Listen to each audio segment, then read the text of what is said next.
غوث اعظم کی کرامات کا تو یہ حال ہے کہ ملا علی قاری کہتے ہیں تواتر ہے کرامتوں میں، اور کہتے ہیں لکھتے وقت سوچتے ہیں کون سی لکھیں کون سی چھوڑیں، کون سی لکھیں، اور ایک عیسائی مسلمان دونوں جھگڑا کر رہے ہیں، غوث اعظم گزر رہے ہیں، جھگڑا ہو رہا ہے۔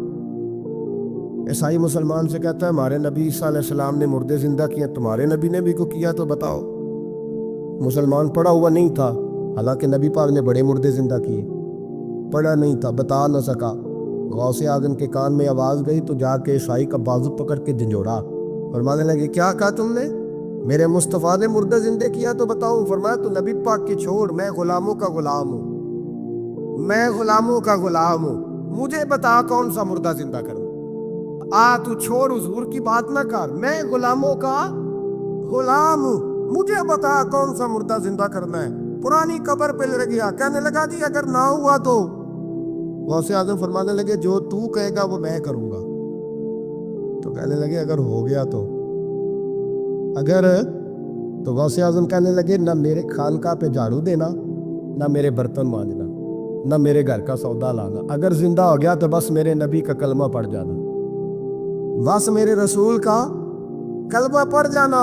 اللہ اکبر۔ اس نے جو سب سے پرانی قبر تھی نا، وہ کہتا ہے یہ ہمارے دادا نے بھی نہیں دیکھا تھا بندہ کون ہے، اس قبر پہ کھڑا ہو کہنے لگا اس کو زندہ کرے۔ تو غوث اعظم رضی اللہ تعالیٰ عنہ قبر کے سرانے کھڑے ہوئے تو دعا کرنے لگے، کہنے لگے مولا اپنے لیے نہیں تیرے رسول کے لیے۔ پھر فرمایا قم باذن اللہ، اٹھ اللہ کے حکم کے ساتھ۔ ایک عورت کلمہ پڑھتی ہوئی کھڑی ہو گئی، اور کھڑی ہو کے اس نے پہلا جملہ کہا تو کمال کر دی، کہنے لگی میرے نصیب دیکھو، میں بنی اسرائیل کی تھی، عبد القادر تیرے صدقے جاؤں، تو نے مجھے کھڑا کیا ہے تو اللہ نے مجھے مصطفیٰ کا کلمہ پڑھنے کی توفیق دے دی، تیرے قربان جاؤ عبد القادر، تیری کیا بات ہے؟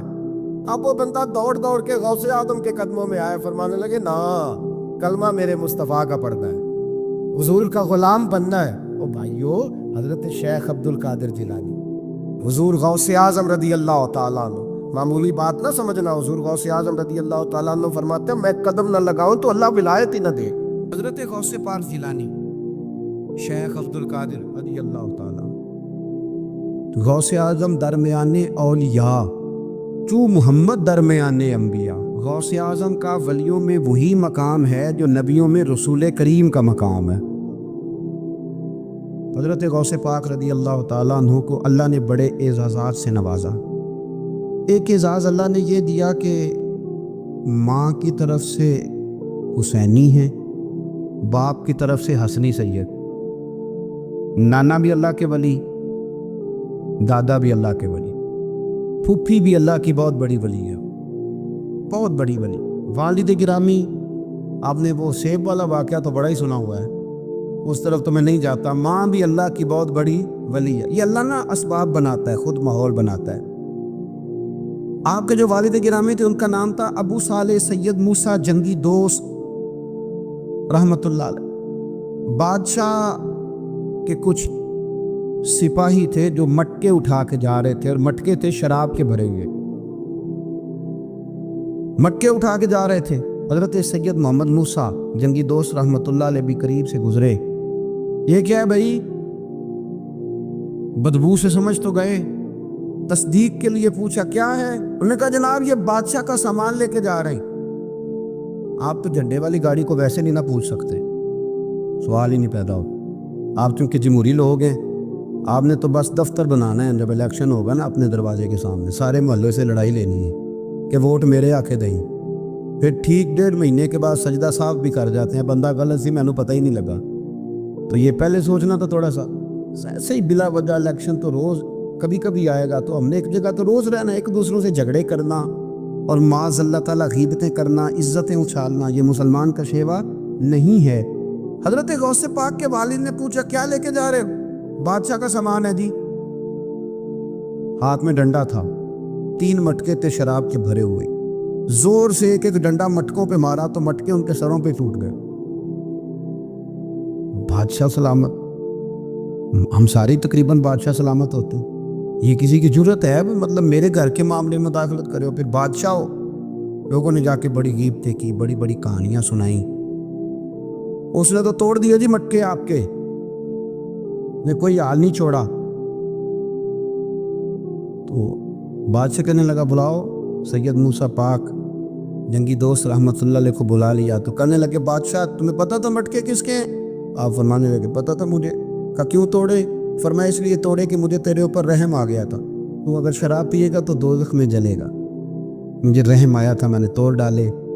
تو کہنے لگا آپ کون ہیں؟ تو آپ فرمانے لگے میں محتسب ہوں، میری حساب کتاب لینے کی ڈیوٹی ہے، محتسب ہوں، غلط آدمی کا حساب کروں گا۔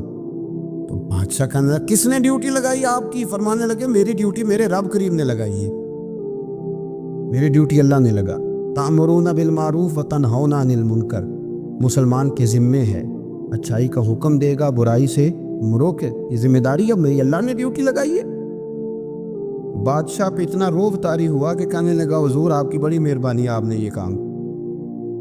کہنے لگا جناب اگر آپ اجازت دیں تو میں بھی آپ کو محتسب نہ بنا دوں، آپ میرے وزیر بن جائیں، کو بندہ اس طرح کا کام کرے تو اسے روکے۔ تو آپ فرمانے لگے نہیں، تو اپنی نوکری سنبھال کے رکھ، جس سے اللہ ڈیوٹی پہ لگائے اسے پھر بندوں کی ڈیوٹیاں نہیں کرنی چاہیے۔ یہ اعزاز اللہ نے انہیں دیا، یہ شان رب کریم نے عطا کی۔ ان کے صاحبزادے تھے حضرت غوث پاک جیلانی رضی اللہ تعالیٰ عنہ۔ اللہ تعالیٰ نے جب کسی شخص سے کام لینا ہوتا ہے تو اللہ اس کے لیے اسباب بھی خود ہی پیدا کر دیتا ہے۔ علامہ اقبال اپنے استاد کی بڑی قدر کرتے تھے، شمس العلماء کی۔ تو ایک دن حضرت شمس العلماء سے کہنے لگے استاد جی آپ کی مہربانی سے پڑھ گیا ہوں۔ تو فرمانے لگے پتر تیری کلاس میں تو 250 لڑکا تھا، میری مہربانی تو سب پہ، پر سارے تو اقبال نہیں نہ بنے۔ فرمانے لگے تیرے اندر بھی کوئی خوبی تھی، اس کی وجہ سے اللہ نے تجھے یہ اعزاز، کوئی چیز تیرے اندر۔ اللہ تعالیٰ جب کسی بندے کو نوازتا ہے نا تو بندہ بھی محنت کرتا ہے، لیکن اس کی محنت سے زیادہ اللہ کے فضل کا دخل ہوتا ہے۔ تو بندے کئی دفعہ کہنے لگ جاتے ہیں بڑی مشقت کی، بڑی محنت کی، کچھ بھی نہیں ہوتا، زیادہ اللہ کے فضل کا انحصار ہوتا ہے، پر رب جیسے چاہتا ہے ویسے فیصلے دیتا ہے۔ آپ فرماتے ہیں کہ میں چھوٹا سا تھا، والد انتقال کر گئے، والدہ تھی میری اور ہم 2 بھائی تھے۔ فرماتے ہیں بچے کھیلنے کے لیے نکلے تو میں بھی ان کے پیچھے کھیلنے نکل گئی۔ ایک بیل بچوں کے قابو آ گیا، تو بچوں کے قابو کو چیز آ جائے تو پھر وہ اس کا جو حال ہوتا ہے وہ تو ہمیں پتہ ہی، ہم سارے بچے رہ چکے ہیں۔ تو کہتے ہیں وہ بیل قابو آ گیا، کوئی اس کے کان چھیڑتا، کوئی اس کی دم چھیڑتا، کوئی اس کے سینگ چھیڑتا، کوئی کسی جگہ سے اسے تنگ کرتا۔ مختلف بچے اس کو نا دم سے پکڑ کے ہلاتے، بیل بھاگتا۔ حضور غوث پاک فرماتے میں بھی آگے بڑھا اور میں نے جب اس کی دم پکڑ کے ہلائی تو بیل نے میری طرف منہ کیا اور کہنے لگا عبد القادر تو نہ ایسے کر، بول کے کہنے لگا تو نہ ایسے کر، تجھے رب نے ان کاموں کے لیے پیدا نہیں فرمایا۔ آپ فرماتے مجھے اتنا خوف طاری ہوا، بیل کو بولتے دیکھا تھا پہلی دفعہ، بیل کو۔ اب میرے سنی کو بھی دلیلوں کی ضرورت ہوتی ہے نا، دلیل نہ دیں، کسی بزرگ کی بات سنائیں تو سنی بھی تھوڑا دائیں بائیں دیکھتا ہے۔ یہ شور ایسا ہوا ہے، سب پراپوگنڈا ایسا۔ میں حدیث پاک سنا دیتا ہوں۔ رسول کریم صلی اللہ تعالیٰ علیہ وآلہ وسلم فرماتے ہیں ایک شخص نے بیل پہ سواری کر لی تھی۔ بیل سواری کے لیے نہیں پیدا کیا تھا، سواری کے لیے اونٹ ہیں، خچر ہیں، گھوڑے ہیں، گدھے ہیں، بیل کھیتی باڑی کے لیے۔ اس شخص نے جب بیل پہ سواری کی تو بیل پیچھے مڑ کے دیکھنے لگا اور کہنے لگا یار تو بڑا بیوقوف ہے، بول کے کہنے لگا مجھے اللہ نے سواری کے لیے نہیں پیدا کی، میرے سے وہ کام لے جس لیے میں پیدا کیا گیا ہوں۔ تو بندہ ڈر گیا، کہنے لگا بڑی حیرانگی والی بات نہیں کہ بیل بولتا ہے، تو بیل پھر بول پڑا۔ کہنے لگا اس سے بھی زیادہ حیرانگی والی بات ہے۔ اس نے کہا وہ کیا؟ کہنے لگے مدینے میں نبی پاک آ گئے ہیں اور تو نے ابھی تک کلمہ ہی نہیں پڑھا، یہ اس سے بھی زیادہ حیرانگی والی بات ہے۔ جامع المعجزات میں حدیث موجود ہے، حضور آ گیا اور تو نے کلمہ ہی نہیں پڑھا۔ وہ شخص کہتا ہے میں سر پٹ دوڑا، جب آ کے سامنے کھڑا ہوا تو حضور مسکرائے، فرمایا آجا پڑھ لے کلمہ، مجھے پتا ہے تجھے کس نے بھیجا ہے۔ اللہ والوں کی باتیں مان لیا کریں۔ میں بڑی ذمہ داری سے کہتا ہوں رب کریم کے کوئی بندوں کی بات کتاب و سنت کے خلاف نہیں ہوتی، وہی تو کتاب و سنت آگے پہنچانے والے ہوتے ہیں۔ تو حضور غوث پاک فرماتے ہیں میں وہ ڈر کے گھر آیا، جب گھر پہنچا تو میرے کانوں میں آواز آ رہی تھی لبیک اللہم لبیک لبیک لا شریک لک لبیک۔ فرماتے میں چھت پہ چڑھا اور میں نے جیلان میں اپنی چھت پہ کھڑے ہو کے دیکھا، تم حج کے دن تھے، میری سیدھی نظر میدان عرفات پہ گئی، لوگ میدان عرفات میں بیٹھ کے لبیک لبیک پڑھ رہے تھے۔ پہلے میں وہاں سے ڈر کے آیا، پھر چھت سے ڈر کے نیچے اترا، ماں کو ساری بات بتائی۔ تو کہتی میری ماں کہنے لگی بیٹے جب تو پیدا ہونے والا تھا تو مجھے بڑی بشارتیں ملی، فرماتے ہیں ماں نے نا کھولا بکسا صندوق تو 80 دینار نکالے. فرمایا پتر تم 2 بھائی ہو اور تمہارا باپ کل جاگیر 80 دینار چھوڑ گیا, 40 تمہارے 40 تمہارے بھائی کی. فرمایا بیٹا ایک بات کا خیال رکھنا, میں عورت ہوں, تمہارا باپ کوئی نہیں, بھائی چھوٹا ہے, میں پیچھے نہیں آ سکتا. یہ 40 دینار لے جا اور جا بغداد چلا جا, جا کے تعلیم حاصل کر. بیٹے میں پہنچ نہیں سکتی, خیال رکھنا. غوث پاک فرماتے ہیں 12 سال میں نے تعلیم حاصل کی یارو, میں نے پتے بھی کھائے اور خود آپ کا فرمان موجود ہے. فرماتے ہیں ایسی سختیاں بھی دیکھیں, ایسی سختیاں بھی دیکھیں کہ پتھروں اور پہاڑوں پہ گزرتی تو شاید پگھل جاتے, لیکن میں نے اپنے نبی کا دین پڑھا. اب تو پیر کے گھر میں جو پیدا ہوتا ہے وہ علم لدنی والا ہوتا. کہتے ہیں صاحب دا پتر ہے, او خدا کے بندے صبر کر. اگر غوث پاک حسنی حسینی سید ہو کے باقاعدہ پھٹی پہ بیٹھ کے پڑھتے ہیں, تو کس پیر کا مرید ہو گیا جسے علم ہی کوئی نہیں, جو جاہل آدمی ہے. یہ ضروری ہے, علوم دینیاں ضروری ہیں, اس کے بغیر کام نہیں چلتا. اور غوث پاک رضی اللہ تعالیٰ عنہ کی آپ پوری زندگی پڑھ کے دیکھ لیں. غوث پاک تمام اولیاء کے امام ہیں, ساری زندگی. غوث اعظم سے کسی نے پوچھا آپ نے سب سے زیادہ دین کا کام کس طرح کیا, تو فرماتے ہیں تقریر کے ذریعے. اب تقریر کرنے والا مولوی ہوتا ہے اور تعویذ دینے والا, سبحان اللہ. غوث پاک رضی اللہ تعالیٰ عنہ فرماتے ہیں میں نے دین کا سارا کام کس ذریعے سے کیا ہے. ہفتے میں 3 جلسے کرتے تھے اور 70 ہزار کا مجمع ہوتا تھا, اور بغیر لاؤڈ سپیکر کے تقریریں ہوتی تھیں. اور فرماتے ہیں جیسی سمجھ پہلے بندے کو آتی تھی ویسی آخری والے کو آتی تھی. لوگوں نے کہا حضور یہ کرم کیسے ہوا؟ فرمانے لگے میں نے جب تعلیم حاصل کر لی تو بولنا آتا ہی نہیں تھا, تو میں بڑا پریشان ایک دن سو گیا تو خواب میں رسول کریم کا دیدار نصیب ہوا. نے فرمایا تو واز کیا کر, تیرے واز سے لوگوں کو فائدہ ہوگا. یا رسول اللہ میں اجمی بندہ ہوں, لوگوں کے سامنے کیسے بات کروں گا؟ تو حضور نے فرمایا منہ کھولنا ذرا. کہتے میں نے منہ کھولا تو محبوب نے 7 دفعہ لعاب دہن ڈالا میرے منہ میں. آپ فرماتے ہیں پھر بولتا میں تھا, اثر کوئی اور پیدا کر. حضور غوث پاک رضی اللہ تعالیٰ عنہ نے 40 سال دین کا کام کیا. صبح کے وقت فقہ کا درس دیتے تھے, فجر کے بعد کچھ دیر کا ناشتہ کرتے سو جاتے, پھر آ کے مدرسے میں پڑھاتے باقاعدہ بچوں کو. غوث پاک رضی اللہ تعالیٰ عنہ کی سیرت پر آپ ساری کتابیں پڑھ لیں, ساری کتابیں لو, میں نے بھی بڑا ہی دعویٰ کر, یعنی ساری کتابیں جتنی اب تک چھپی ہوئی ہیں ساری پڑھ لو, کہیں نہیں ملے گا کہ ہم غوث پاک کے آستانے پہ گئے. غوث پاک کسی بندے نے یہ نہیں کہا ہم غوث پاک کے آستانے پہ گئے, غوث پاک کے دربار پہ گئے. سب نے یہی لکھا ہے کہ ہم حضور غوث پاک کے مدرسے میں گئے. ہمارے نا مدرسوں میں سبق تقسیم ہوتے ہیں, سال جب شروع ہوتا ہے نا تو سبق تقسیم ہوتے ہیں. ہمارے مدرسے میں بھی تقسیم کرتے ہیں ہمارے مولانا. آپ حدیث پاک پڑھائیں گے, فلانا استاد منطق پڑھائے گا, فلانا فلسفہ پڑھائے گا, فلانا یہ سبق تقسیم ہوتا ہے, فلانا قرآن, فلانا حدیث, فلاں فقہ. تو غوث اعظم کے مدرسے کے جو ناظم تعلیمات تھے وہ کہنے لگے حضور سبق بانٹنا ہے تو آپ کو کون کون سا سبق دے دیں, کون کون سا پیریڈ پڑھائیں گے؟ تو آپ فرمانے لگے نہیں پیریڈ رہنے دو. حضور پھر فرمایا اس طرح کرو, لائق بچے تم رکھ لو اور نالائق سارے مجھے دیکھو, میں جانوں اور نالائق جان, نالائق سارے میرے. غوث پاک رضی اللہ تعالیٰ نالائق سارے رکھ لیے کند ذہن, اور حضور غوث پاک ان کو اسباق پڑھایا کرتے, ان پر محنت کر. فجر کے بعد فقہ کا درس, 10 بجے مدرسے کی کلاس, زور کے بعد حدیث پاک کا درس, مغرب کے بعد تفسیر بیان کرتے. بانج علموں جو کرے فقیری وہ کافر مرے دیوانہ. اور عشاء کی نماز کے بعد ہفتے میں 3 جلسوں سے خطاب. اور یہ سارے کام کر کے نا تو پھر بھی غوث اعظم جب دنیا چلی جاتی تو وضو کر کے مصلی پہ بیٹھ جاتے, اور 40 سال بیت گئے ساری رات اللہ کی بارگاہ میں عبادت کر. 40 سال سے پاک اللہ نے بڑا اعزاز دیا, کتابیں لکھی, ڈیوٹی کی, محنت میں کوشش پوری دنیا میں. میں پہلے بھی بتا چکا ہوں پھر بتاتا ہوں, یہ جو صلاح الدین ایوبی کا بہت نام لیتے ہیں نا, بہت بڑے مجاہد تھے. صلاح الدین ایوبی کے ساتھ 70,000 کی فوج تھی, سارے کے سارے غوث پاک کے مرید. صلاح الدین ایوبی نے حضور غوث پاک کی زیارت نہیں کی پر تعلیم غوث پاک کے مدرسے میں حاصل. اس کو بڑا شوق ہو نا کتابیں دیکھنے کا, وہ میرے پاس آئے, میں دکھاؤں گا انشاءاللہ کا. صلاح الدین ایوبی حضور غوث پاک کے مدرسے کا طالب علم ہے. یہ آپ کے ملک میں 2-3 دن سے رٹا چل رہا ہے, وکیلوں کا, ڈاکٹروں کا, کل سے یونیورسٹی کا بھی چل گیا ہے. یہ لڑائی کسی مولوی دو گروپوں میں ہوئی ہوتی نا، چلو نام بولو، میں نے پتہ ہے اگلی گل دا بھی، کسی مولویوں کے دو مدرسوں میں ہوتی نا، تو جو طوفان اٹھنا تھا نا ہر چوک میں، مولوی لڑاندے بڑا نہیں یہ بڑی۔ میں نے دعوت دی تھی پرسوں، میں نے کہا جب وکیل مکمل تعلیم کر لینا اسے 2 سال مدرسے میں لاؤ، ہم اسے سکھائیں گے اٹھنا کیسے ہے بیٹھنا کیسے، ان کو لاؤ، اس لیے کہ ہم اپنی بات نہیں بتائیں گے، ہم بتائیں گے محمد عربی کی باتیں صلی اللہ ہو۔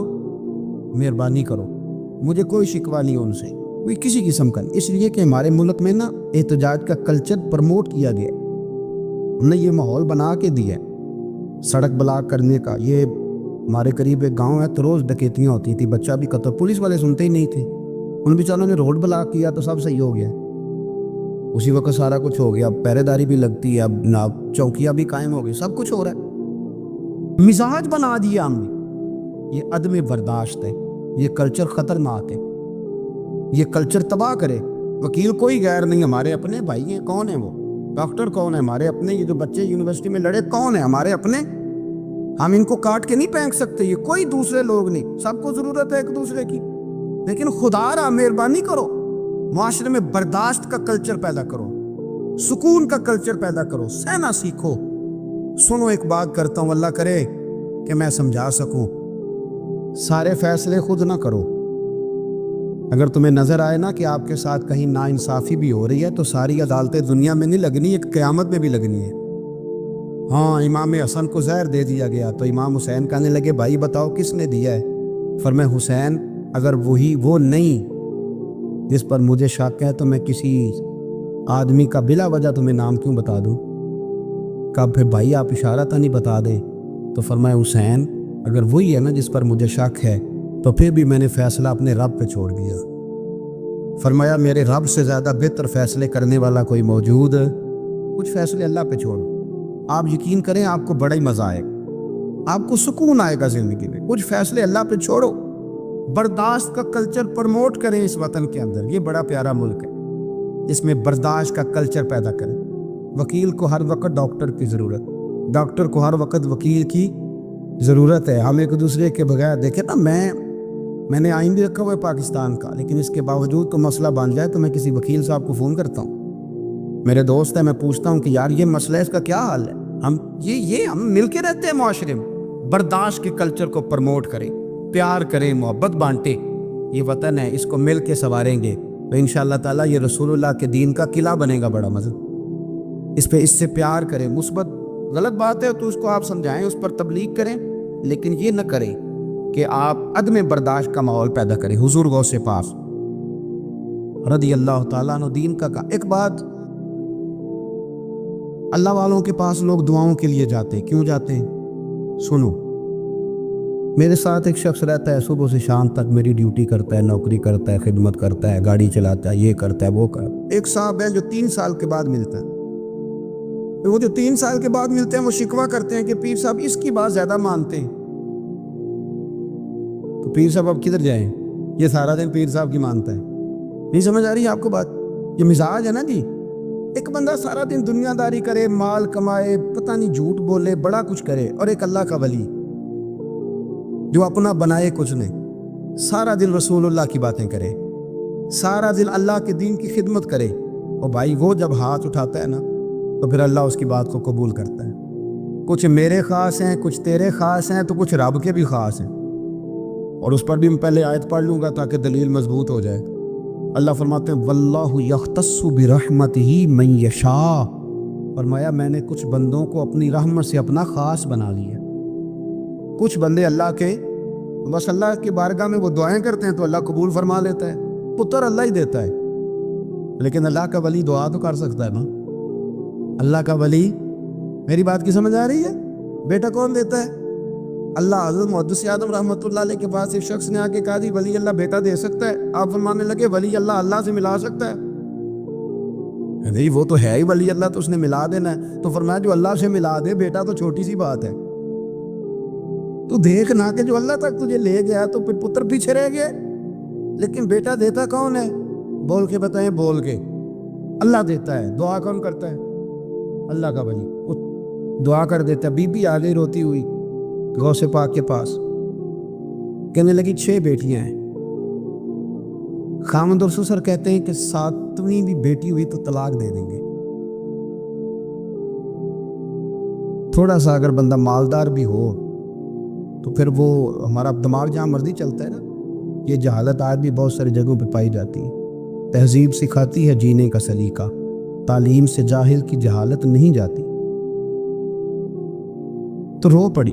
حضور غوث پاک رضی اللہ تعالیٰ عنہ نے بلایا اس کے شوہر کو بھی اور سسر کو بھی, فرمایا یہ دیکھ یہ تو اللہ کے کام ہے, جس کو چاہے بیٹیاں دے, جس کو چاہے بیٹے دے.